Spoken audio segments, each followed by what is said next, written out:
만나서 반갑습니다. 예, 광우 스님이라고 합니다. 우리가 살아가면서 좋은 일이 생길 때도 있고 나쁜 일이 생길 때도 있죠. 네. 좋은 일이 생기고 나쁜 일이 생길 때마다 우리 중생의 마음은 끊임없이 흔들리고 있습니다. 좋으면 내 탓, 나쁘면 네 탓, 뭐 조상 탓. 끊임없이 우리 마음이 흔들리고 이 기복에 의해서, 감정 기복에 의해서 항상 마음이 불안전한 게 바로 우리 중생의 어떤 상태라고 할 수가 있죠. 그동안 소나무를 통해서 개인적으로 힘들고 괴로움을 겪으셨던 분들이 기도를 한다거나 뭐 염불 혹은 복을 짓고 공덕을 쌓아서 아주 훌륭한 가피를 받으신 그런 불자님들의 이야기를 자주자주 들려드렸습니다. 그래서 많은 불자분들께서 스님 소나무를 통해서 굉장히 큰 희망을 얻었습니다. 또 스님 소나무를 통해서 굉장히 큰 효과를 보았습니다. 스님 저도 부처님의 가피를 입었습니다 라는 수많은 연락을 지금도 받고 있습니다. 그래서 이런 불자님들의 소중한 이야기를 들을 때마다 와, 진짜 부처님 가피가 있구나. 분명히 기도의 힘이 있구나. 분명히 염불의 힘이 있구나. 이 모든 게 다 내가 지은 인과 업보이고 또 내가 지은 이 인과 업보, 나의 업보를 풀기 위해서는 결국 누가 노력해야 되는구나? 나 자신이 노력해야 되는구나 라는 것을 저 역시 많은 불자님들의 이야기를 통해서 새록새록 깨쳐나가고 있습니다. 그래서 제가 항상 말씀드리죠. 힘들고 괴롭고 답답할 때 무엇을 많이 해라? 예, 첫째는 기도를 많이 하고, 둘째는 복을 많이 지어야 되고, 세 번째는 마음을 잘 써야 된다라고 누누이 말씀을 드렸죠. 다 기억나십니까? 네, 실천은 잘 안 하죠? 예, 그게 이제 중생의 한계예요. 예, 하고 있어요? 뭐 표정 보니까 뭐 별로. 자, 어쨌거나 자기 기도는 자기가 챙겨야겠죠. 오늘 굉장히 소중하고 재미난 이야기를 들려드리고자 합니다. 여러분 혹시 공포 영화 좋아하세요? 안 싫어하세요? 그 빨리 나가요. 이거 무서운 이야기라서 감당할 수 있겠어요? 예, 그 듣기 싫으면 빨리 나가요. 예. 자, 그래서 공포 약간 무서울 수도 있는 내용인데 항상 마무리는 해피엔딩이에요. 예, 그러니까 편안한 마음으로 들으시기 바랍니다. 절대 주인공이 죽는 일은 없으니까. 예. 자, 제가 이제 화계사에 있지 않습니까? 이제 우리 화계사에 소나무 광팬인 불자님이 계세요. 아주 소나무의 광팬이고 애청자이신 이 여성 불자님, 보살님이 계시는데 지금 이제 40대 초반 되세요. 이분께서 이제 화계사에 온 것 자체가 소나무 때문에 오셨대요. 누구 보러? 예, 내 입으로 얘기하기 그런데 예, 저 보러 오셨대요. 예, 많이들 오세요. 예. 근데 이분께서 그 소나무를 통해서 굉장히 큰 가피를 받은 이야기를 저한테 직접 들려주셨어요. 너무 신기하고 재밌더라고요. 이분께서 이제 지금 40대 초반인데 16살에 겪은 일이었대요. 몇 살에? 16살. 이거 잘 들어야 돼요. 그때 교회 성가대를 다니셨대요. 예, 찬송가 있잖아요. 예, 뭐 강 같은 평화 뭐 이러면서. 예, 그래서 저도 잠깐 다닌 적 있었거든요. 예, 뭐 오해요. 자, 그래서 이제 그 교회 성가대를 다녔는데 어느 날 이종 사촌 언니가 갓난아기를 안고 놀러 오셨대요. 이제 이종 사촌 언니가 이제 갓난아기를 낳고서 100일 정도가 지났대요. 이제 애가 한 3개월 지난 거죠. 3개월 정도 지난 이제 아기를 안고 와서 집에 놀러 오셔서 이제 우유도 먹이고 이렇게 토닥토닥 등도 두들겨주고 그 자기가 쓰는 침대 위에다 애를 올려놨대요. 애를 재운 거예요. 자기가 쓰는 침대에. 이제 그러니까 아기를 이렇게 뭐 아기야 뭐 내가 쓰는 침대에 뭐 올릴 수도 있잖아요. 아기 재우려고. 아기를 이렇게 올려놓고 사촌 언니가 아무개야 언니 밖에 볼 일 있어서 잠깐 볼일 좀 보고 올게. 애 좀 잘 봐줘. 애 좀 잘 봐줘 하고 부탁하고 볼일 보러 나가셨대요. 나가셨는데 아이고, 요 보살님도 그때 16살 때 교회 성가대 다녔잖아요. 그 시계를 봤더니 찬송가 부르러 가야 되거든요. 그때 이제 작은 여동생이 있었대요. 작은 여동생한테 아무개야 나 교회 갔다 올게. 애기 좀 잘 봐줘. 이렇게 이제 부탁을 했답니다.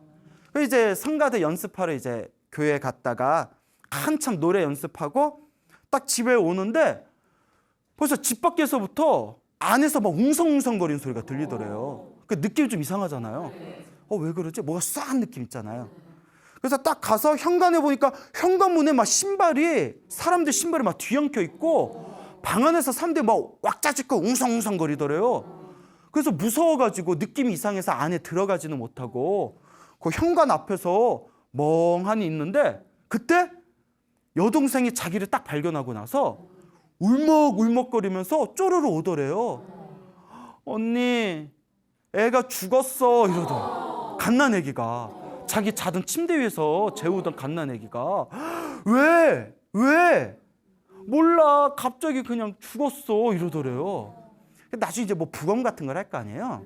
그러니까 이제 우유가 기도에 막혔대나 봐요. 옛날에 좀 그런 일이 있었나 봐요. 기도가 이렇게 막혀서 애가 갑자기 떠나게 됐는데 어떻게 해요? 뭐 산 사람은 살고 또 죽은 사람은 죽고 또 부모님 마음은 또 가슴 찢어지는 거고 그것도 무슨 업본가 봐요. 애를 먼저 보낸다는 게. 그러니까 이제 사람들 다 이제 흩어지고 밤이 돼가지고 어쨌거나 잠은 자야 될 거 아니에요. 뭐 장례식을 나중에 치르더라도. 그래서 애기 눕혀놨던 그 침대 있잖아요. 자기 침대. 딱 잤는데 그날 인생 처음으로 엄청나게 심한 가위 눌림을 당했대요. 뭐 스트레스성일 수도 있고 정말 뭐 보이지 않는 뭔가 기운일 수도 있겠지만 모르겠지만 가위에 꽉 눌려버린 거예요. 처음으로 겪은 일이었대요. 이게 뭐지? 문제가 생긴 거예요. 그날 이후로 가위에 눌린 뒤에 가위 눌리는 병이 생겨버렸대요. 그 병이 생겨가지고 매일매일 잘 때마다 가위에 눌리더래요. 여러분 가위 눌려본 적 있어요? 가위 눌러보신 분은 아실 거예요. 그걸 매일매일 겪는다고 생각해 보세요. 미쳐버려요. 미쳐버려요. 막 피아노에 가서 미미미 쳐야 돼요. 예. 미안합니다. 예. 그래서 이제 미쳐버리는 거죠. 침대를 바꿨대요. 그래도 가위에 눌리더래요. 나중에 이사를 갔대요. 침대도 버리고 이사도 갔는데도 가위병이 따라오더래요. 얼마나 심한지 놀라지 마세요. 그분이 실제로 해주신 얘기예요. 최대 하루에 7번을 눌린 적이 있대요. 하루에 7번. 야, 보통 일 아니죠. 그렇게 18년을 살았대요.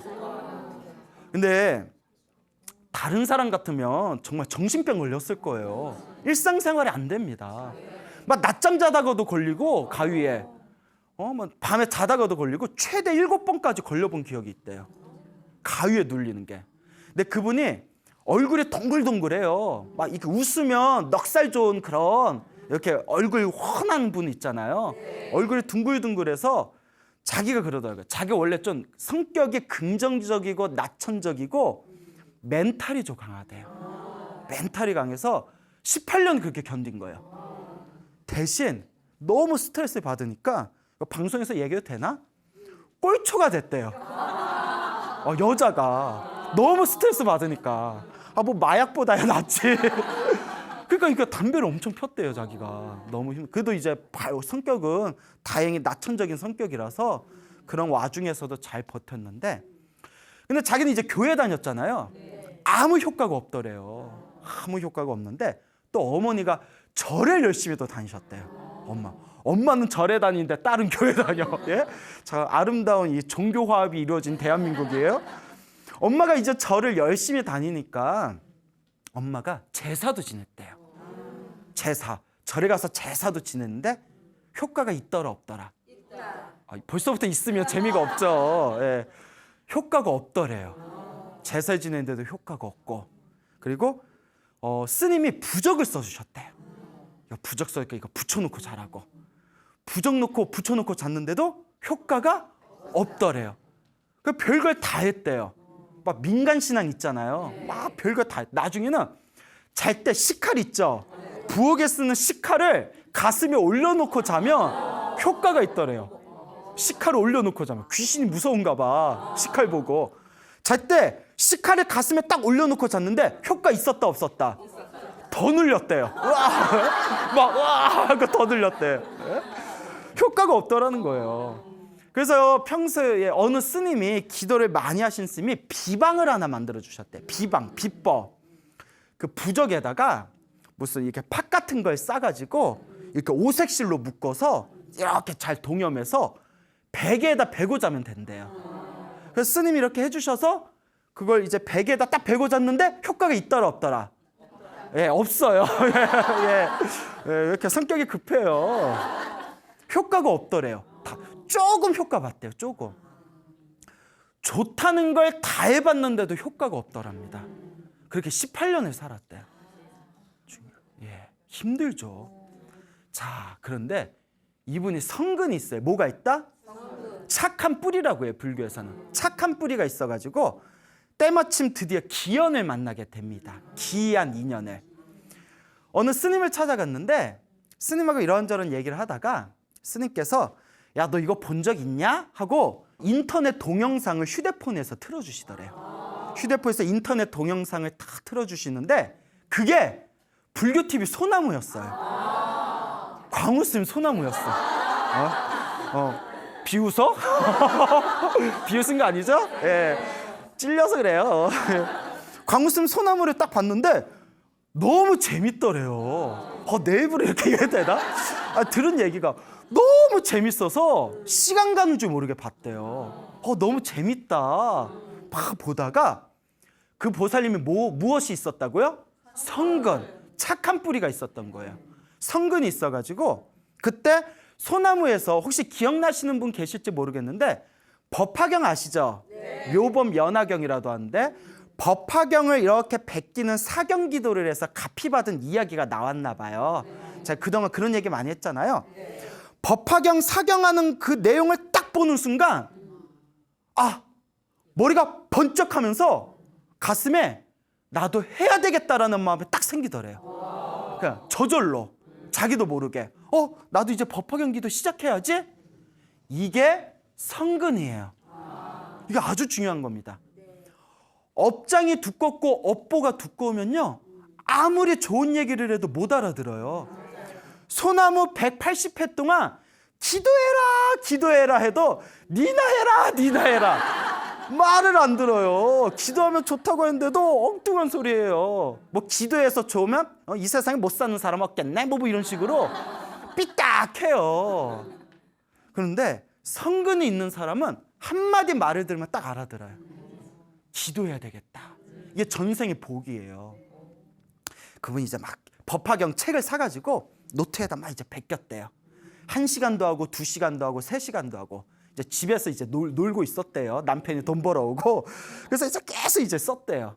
근데 희한한 게 법화경을 쓰면서 가위 눌리는 게 약해지는 느낌이 들더래요. 실제로 약간 약해지는 느낌이 들고 신기한 게 아까 가위 눌림 때문에 스트레스가 극심해서 골초였다고 그랬잖아요.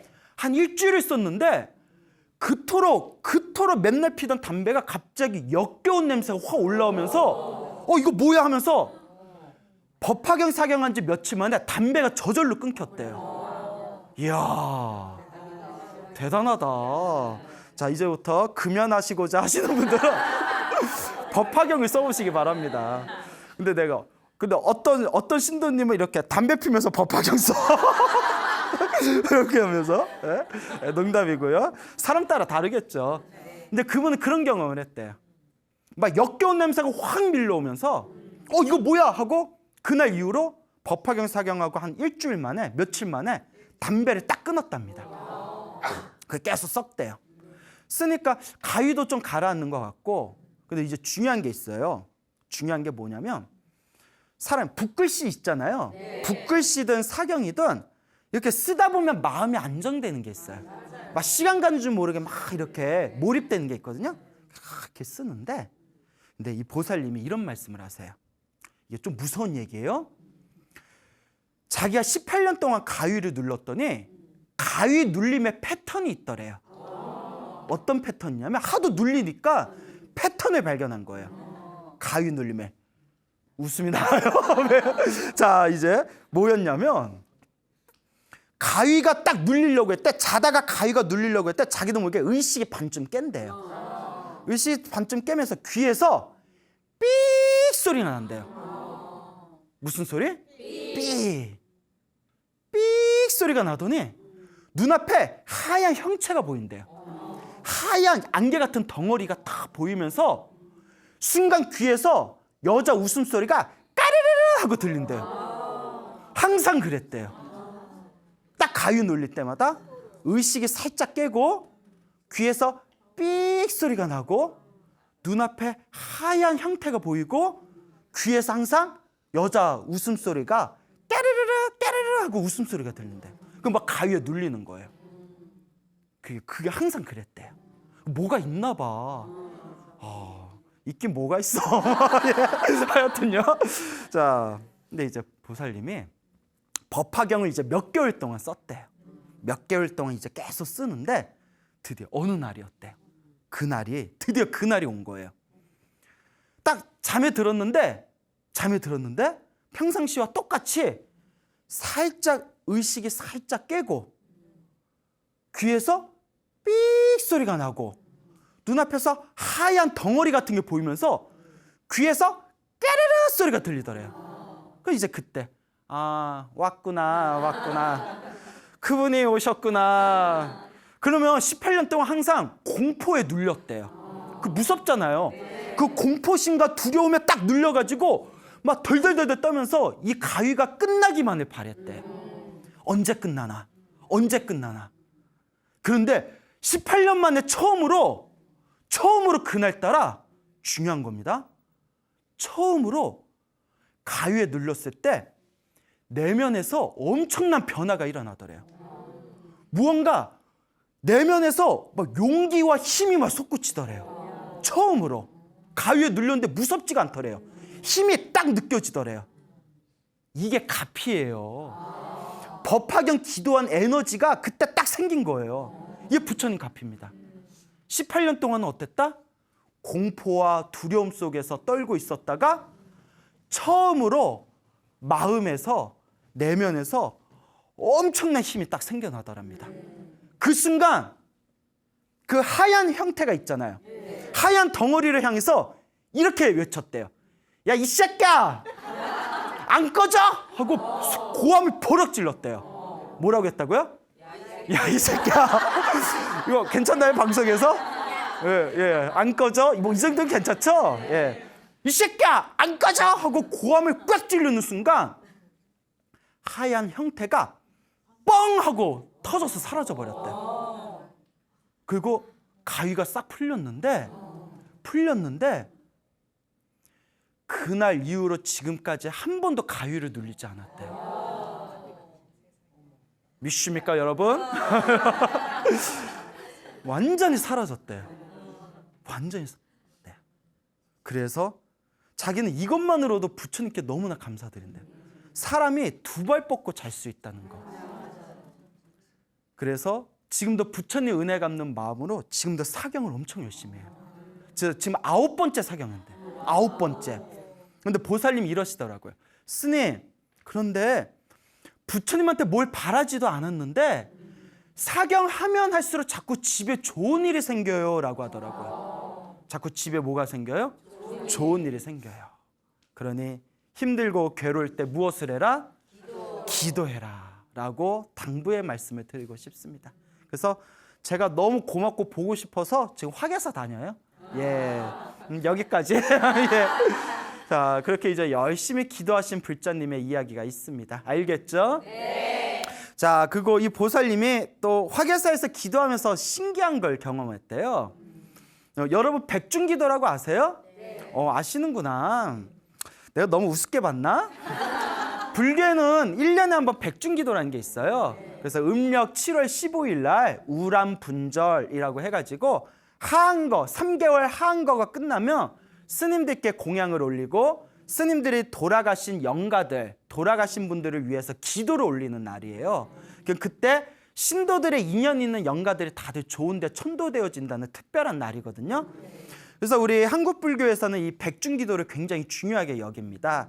그래서 어디 사찰에 가면 백중기도 올릴 때 이렇게 위패에다가 돌아가신 영가 조상님들 이렇게 이름을 써가지고 벽에다, 법당벽에다가 이렇게 영단에다가 붙여놓거든요. 거기다 이제 스님들이 모여가지고 독경을 하는 거예요. 근데 이 보살님이 이제 절에 다니니까 화교사 법당에다가 이제 영단 있잖아요. 그 영단에다가 영가 이름 위패를 이렇게 다 붙였는데 집에 와서 깜짝 놀란 게 시아버지 위패를 안 올렸대요. 어머 내가 미쳤지. 어떻게 시아버지를 놓치지? 자기가 놀랬대요. 이거 어떡해. 내가 이거 어떡하지 해서 그는 이제 후다닥 가가지고 시아버지 이제 위패를 다 올렸답니다. 시아버지 미안합니다. 아버지 제가 정성껏 다시 올립니다 하고 시아버지 위패를 딱 올렸는데 남편하고 주말 부부래요. 주말 부부. 요새 뭐 주말 부부가 복이라고 하대요. 그런가요? 아니 나 주말 부부라서 그 애틋한 마음 보고 싶어서 어떻게 할까? 복이 많아서 주말 부부예요 이러더라고요. 진짜 그렇습니까? 맞습니까? 네, 그 결혼 왜 해? 자 이제 웃자고 한 말이고요.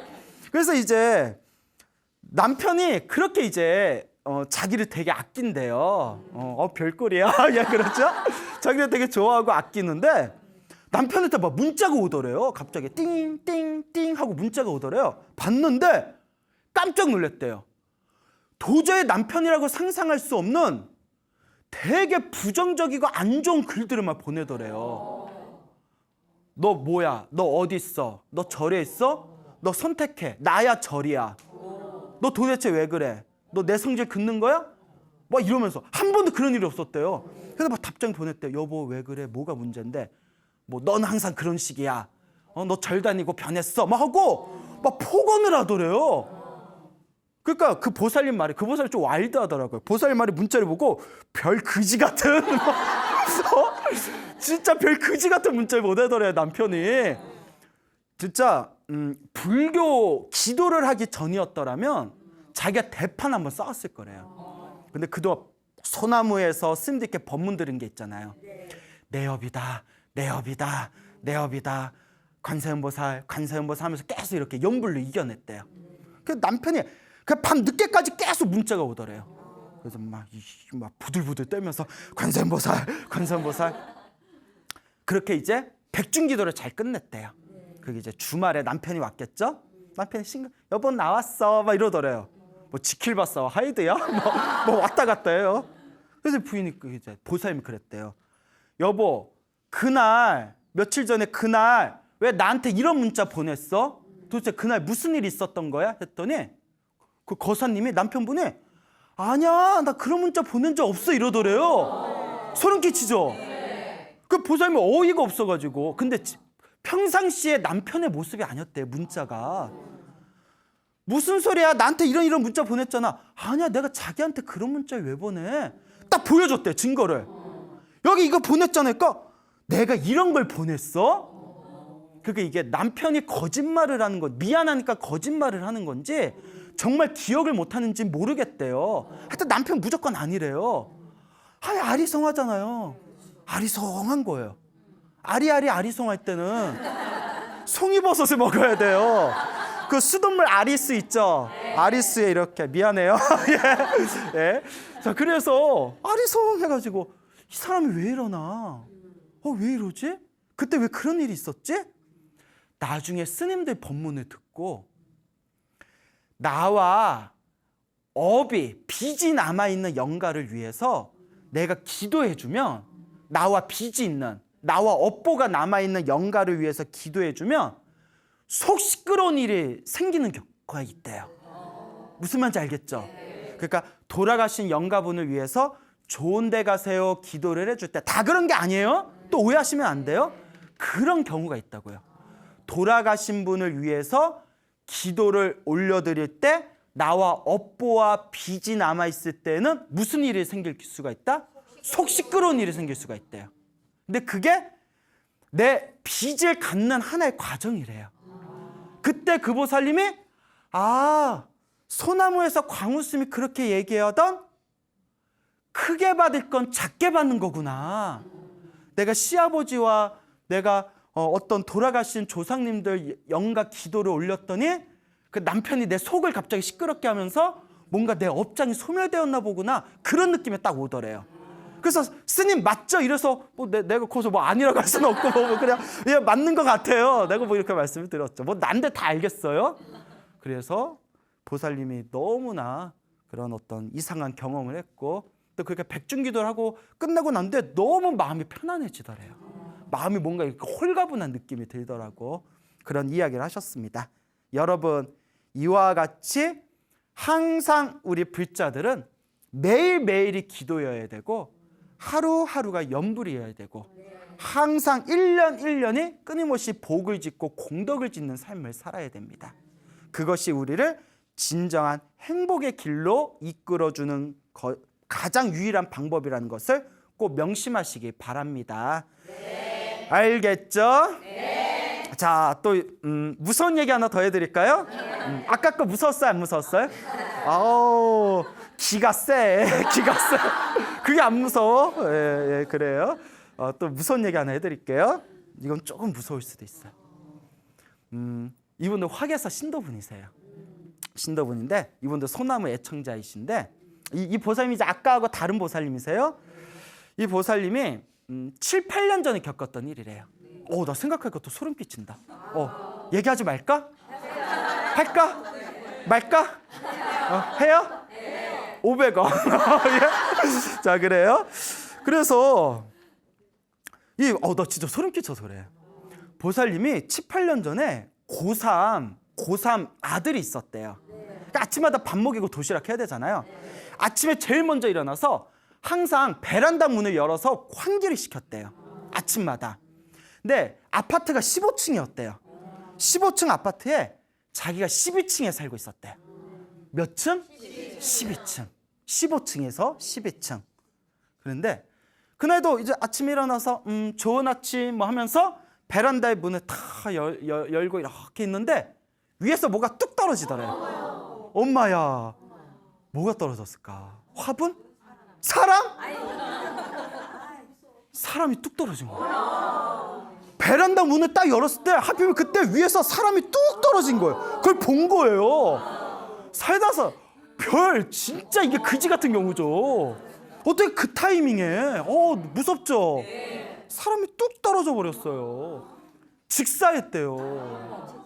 나중에 알고 봤더니 그 어르신이 계셨는데 어르신께서 우울증이 평소에 있었대요. 그래서 이제 아침에 이렇게 이제 투신 자살을 하셨는데 왜 하필이면 그 보살님이 문 열었을 때 뚝 떨어지는 걸 본 거예요. 야, 근데 중요한 게 있습니다. 평상시에 보통 사람 같았으면 이거 정신과 치료받아야 돼요. 약 먹고 치료받아야 돼요. 보살님이 온몸에 소름이 쫙 끼치고 막 덜덜덜덜 떨리더래요. 그래서 보살님이 이제 문제가 생긴 거예요. 심리적인 문제가. 그때 또 고3 때 중요할 때잖아요. 이제 엘리베이터를 타면 특히 혼자 타면 뒤를 쳐다볼 수가 없더래요. 온몸에 소름이 꽉 차서 도저히 뒤를 쳐다볼 수가 없는데 특히 엘리베이터를 타면 하필이면 또 12층이야. 1층에서 12층. 온몸이 그 12층 동안 호흡곤란이 올 정도로 패닉 상태라고 하죠. 꽉 해서 덜덜덜덜 패닉 상태. 엘리베이터 안에서. 야, 근데 이거는 그분이 멘탈이 약한 게 아니에요. 누구라도 그럴 거예요. 그래서 끊임없이 그렇게 이제 고통을 당하니까 막 이제 자기 정신이 피폐해지는 게 느껴지더래요. 그러겠죠. 자, 중요한 게 있습니다. 트라우마라는 게 있어요. 정신적인 어떤 상처를 받은 걸 트라우마라고 하는데 이게 깊어지고 치료가 될 때 안 되면 이게 굉장히 심한 정신병이 될 수가 있답니다. 왜곡된 성격이라든가 정신적인 질환이 될 수 있거든요. 근데 재밌는 게 트라우마가 심한 사람들이 의외로 의학의 치료를 받아도 효과가 잘 못 보는 경우가 많아요. 그렇죠. 뭐 약 먹는다고 다 나면 얼마나 좋겠어요. 그러다 보니까 효과를 보신 분도 있지만 굉장히 힘들어하고 또 약을 세게 처방받으면 계속 무기력증에 빠진대요. 일상생활이 힘들기도 하고. 그래서 우리 주변에 보면 많이 좀 힘들고 정신적으로 괴로운 분들이 있잖아요. 또 솔직히 그런 분들이 가끔 저한테 찾아오거나 연락도 와요. 근데 저는 제가 소나무에서 몇 번 들었지만 저는 드릴 말씀이 없어요. 저는 기도해라라는 말밖에 드릴 말씀이 없어요. 제가 뭐 사주를 보겠어요. 제가 뭐 관상을 보겠어요. 제가 뭐 풍수지리를 보겠어요. 그리고 그거는 근원적인 치료가 안 돼요. 오직 뭐 해라? 기도해라. 정말 기도하면 효과가 있어요. 그 보살님이 성근이 있었어. 무엇이 있었다? 그래도 절에 다니고 법문 들은 게 있어서 딱 기도를 시작했어요. 대단한 거죠. 딱 기도를 시작했습니다. 그래서 기도를 하면서 어떤 기도를 했냐면 그 자살하신 어르신께서 좋은 곳으로 가게 해주세요. 이해 가십니까? 그분이 좋은 데로 가게 해주세요라고 기도를 했대요. 어디로 가게 해주세요? 좋은 가로. 이걸 영가천도 기도라고 해요. 그 어르신께서 부디 좋은 곳으로 가게 해주세요 하고 매일매일 간절하게 기도 올렸대요. 간절하게 정성스럽게 이제 기도를 올렸는데 그렇게 이제 기도를 올리고 매일매일 그분을 위해서 기도를 올리고 또 기도를 올렸을 때 한 뭐 3개월인가 지났나 봐요. 기도를 딱 마치고 나서 항상 마지막에 항상 그 어르신께서 좋은 곳으로 편안한 곳으로 가게 해주세요 라고 딱 이렇게 마음으로 비는 순간 몸에 뭐가 쑥 빠져나가는 느낌이 들더래요. 진짜 그냥 몸에 뭐가 홀가분하게 쑥 빠진 느낌이 들면서 몸과 마음이 너무나 깃털같이 편안하더래요. 여러분 이런 세계가 있습니다. 과학으로 표현할 수 없는 세계가 있어요. 아니 뭐 그게 진짜 귀신이었는지 아니었는지 자기 정신적인 그냥 착각이었는지 그건 몰라요. 사실 그게 귀신이 아니고 그분이 충격받은 정신적인 스스로 만들어낸 무의식의 고통일 수도 있어요. 그렇지만 이건들 어떠고 저런들 어때요? 낫잖아요. 아니 짜장면 먹든 짬뽕 먹든 어때요? 배부르잖아요. 이거 비유가 맞나? 아닌 것 같은데. 뭐가 쑥 빠져 나가는 느낌이 들면서 몸과 마음이 깃털같이 편안하더래요. 그리고 밤 12시에도 혼자 엘리베이터를 타서 아무렇지도 않게 정말 무슨 일이 있었다는 듯이 그냥 뒤를 쳐다볼 수 있게 되었대요. 치유가 된 거예요. 내가 그 얘기를 직접 들은 거예요. 보살님께. 너무 대단하다. 그거다. 그게 불자의 모범답안이다. 힘들고 괴로우면 기도해라. 복을 주어라. 아까 첫 번째 이야기의 보살님도 가위 눌리던 보살님. 제사 지내봤잖아요. 효과가 없었대요. 무슨 말인지 알겠죠? 그 식칼 위에다 올려놓고 잡았잖아요. 효과가 없었대요. 부적 다 붙여놓고 베개도 넣어봤잖아요. 효과를 못 봤대요. 무엇으로 효과 봤다? 내 업은 내가 풀어야 돼요. 그래서 이게 끊임없이 소나무에서 전하고자 하는 메시지였습니다. 네 업은 네가 풀어라. 광우쌤 찾아올 필요도 없어요. 또 너무 안 찾아오면 서운하긴 할 텐데 네 기도는 네가 하라는 거예요. 광우쌤 맨날 봤자 소용없어요. 무슨 말인지 알겠습니까? 네. 자기의 업은 자기가 풀어라. 기도하십시오.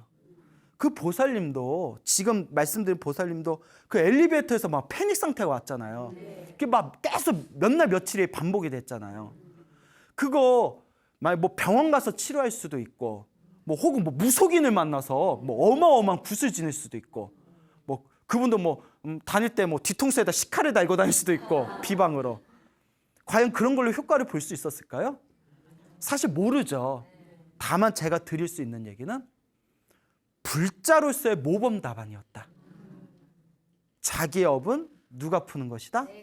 자기가 푸는 것이다라는 거죠. 반드시 우리 불자분들은 명심하십시오. 힘들고 괴롭고 답답하고 내 앞에서 도저히 어찌할 수 없는 장애가 있을 때 그걸 뛰어넘을 수 있는 거는 스님의 도움이 아닙니다. 약물의 도움이 아니에요. 무슨 부적의 도움이 아닙니다.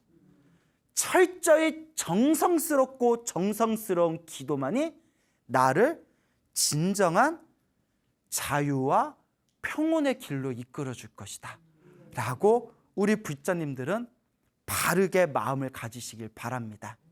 알겠죠? 네. 자, 그래서 우리 불자님들께서 주변에 보면 기도를 굉장히 많이 하시는 분들이 계시잖아요. 네.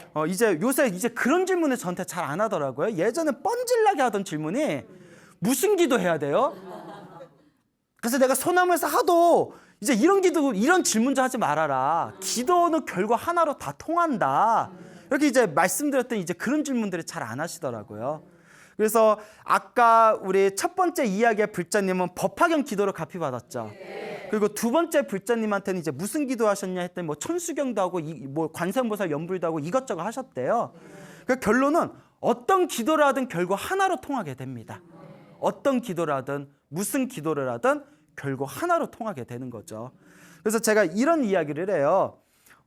천수경 기도하시던 분이 광우 스님이 소나무에서 금강경 기도가 피받은 이야기 했더니 나 오늘부터 금강경 해야겠다. 그래서 막 금강경 하고 또 금강경 막 읽다가 또 광우 스님이 막 18년 동안 가위 눌렸던 신도가 법화경 사경에서 완전히 가피를 얻었습니다. 이런 얘기하면 아무래도 나 법화경이 맞는 것 같아. 또 법화경 바꿔버리고 또 예전에 또 제가 지장경 이야기 한창 했었거든요.